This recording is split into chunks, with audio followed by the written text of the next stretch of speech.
పాపము జరిగే స్థలమునకు, పాపము ఆకర్షించే స్థలమునకు, పాపము ప్రేరేపించే స్థలమునకు, మన మనస్సాక్షిని బలహీనపరిచే స్థలములకు, మన అంతరంగమును, మన ఆత్మీయతను వెనుకకు లాగే వ్యక్తులను వెంబడించకూడదు.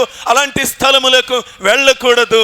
అలాంటి వాటికి యేసుక్రీస్తు ప్రభువారు గొర్రెపిల్ల దూరముగా ఉన్నాడు. ఆయన ఎక్కడికి వెళ్ళాడు? ఆయన తండ్రితో గడపటానికి, ఏకాంతముగా గడపటానికి వెళ్ళాడు. ఒలీవల కొండ మీదకి వెళ్ళాడు, ప్రార్థన చేయటానికి వెళ్ళాడు, దేవుని సింహాసనమును చేరుకునే ప్రార్థన చేయటానికి వెళ్ళాడు.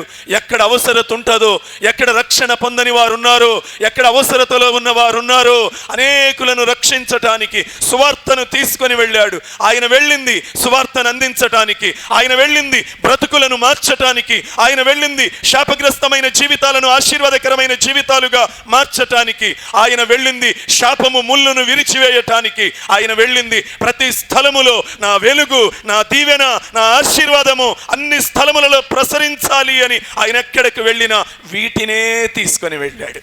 సత్యాన్ని తీసుకొని వెళ్ళాడు, పరిశుద్ధతను తీసుకొని వెళ్ళాడు, కనికరమును తీసుకొని వెళ్ళాడు, జాలిని తీసుకొని వెళ్ళాడు.